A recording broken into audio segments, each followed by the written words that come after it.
नमस्कार दोस्तों। भाजपा की मजबूती के 5 रीजन आप सबके साथ और लेकर आ रहे हैं।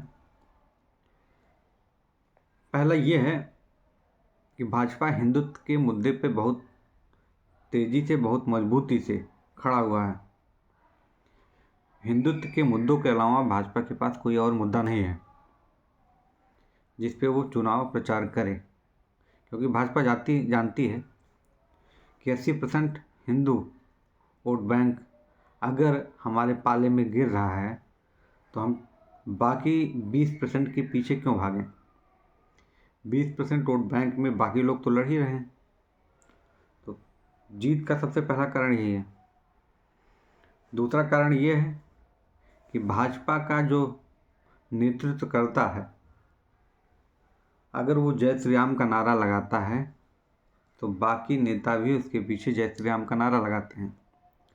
कोई भी लीडरशिप का विरोध नहीं करता, चाहे वो नितिन गडकरी जी हों, चाहे अमित शाह जी हों, चाहे राजनाथ सिंह हो, चाहे जेपी नड्डा जी हों, या और तमाम नेता एक सुर में ही बात करते हैं। भाजपा किसी विकास के मुद्दे पर अगर चर्चा करती है, जैसे कोई एक्सप्रेस वे बनाया, कोई ट्रेन का उद्घाटन किया, कोई बड़ी चीज़ बनाई,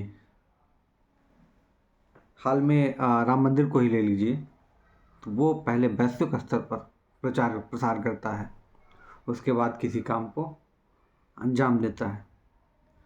सभी के दिमाग में ये चीज़ बैठ जाती है कि ये काम भाजपा का है। एक चीज़ और है, ऊपर के साथ साथ भाजपा ने नीचे के तबकों को भी देखा।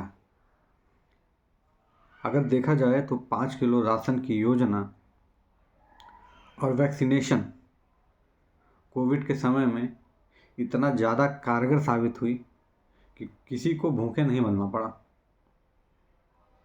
और जो पिछला चुनाव रहा, जीत का सबसे बड़ा कारण यही रहा। उत्तर प्रदेश में पुनः योगी सरकार बनी तो सबसे बड़ा कारण 5 किलो अनाज पर यूनिट जो मिल रहा है, एक कारण था।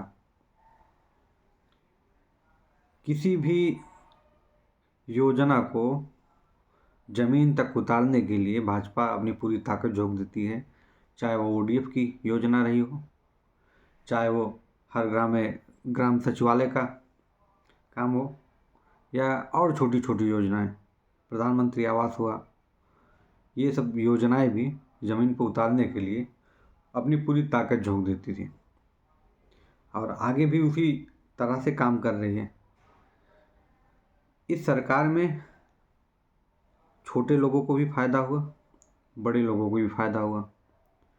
तो लोगों को लग रहा है कि ये नेतृत्वकर्ता भारत का भला कर पाएगी।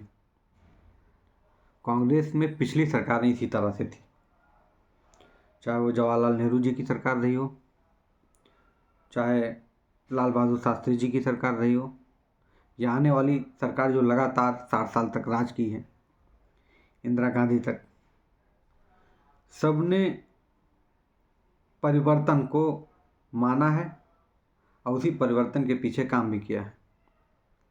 पहले खाने के लिए कुछ नहीं था, सबसे पहले पेट भरने के लिए व्यवस्था की गई, फिर शिक्षा के लिए व्यवस्था की गई, रोजगार के लिए व्यवस्था की गई, उसी तरह से हायर एजुकेशन के लिए हॉस्पिटलिटी की व्यवस्था की गई, अस्पताल वगैरह जनता को दिया गया, श्वेत क्रांति लाई गई, बहुत सारे इंस्टीट्यूशंस बने, बहुत सारे रिसर्च सेंटर बने, बहुत सारे अनुसंधान करने के लिए जगहें बनी, इसरो बना, हर गांव में बिजली की व्यवस्था की गई, पानी की व्यवस्था की गई, बहुत सारे काम हुए।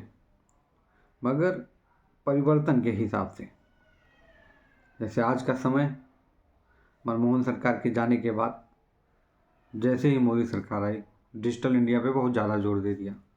ऐसा नहीं है मनमोहन जी ने जोर नहीं दिया था, मनमोहन जी ने भी जोर दिया था, मगर प्रचार प्रसार नहीं किया था। मनमोहन सिंह की आधार कार्ड योजना बहुत अच्छी थी, डिजिटल इंडिया का जो नारा दिया है वो वहीं से लिया गया है और इस पे मोदी जी ने बहुत अच्छा काम किया। बहुत सारी योजनाएं थी। भाजपा ने जो किया उसको बताने में गुरेज नहीं करती और बाकी कांग्रेस ने जो किया वो उसको बता नहीं पाती। आगे इसी तरह से और वीडियो देखते रहिए। कुछ समीक्षा हम ले चलेंगे आपको भारत पाकिस्तान के बंटवारे से लेकर आज तक के कांग्रेस की और जनसंघ से लेकर आज तक के भाजपा की सारी कहानियाँ हम आप तक पेश करेंगे। तब तक के लिए इजाज़त दीजिए। लाइक शेयर और सब्सक्राइब करना ना भूलिए। नमस्कार।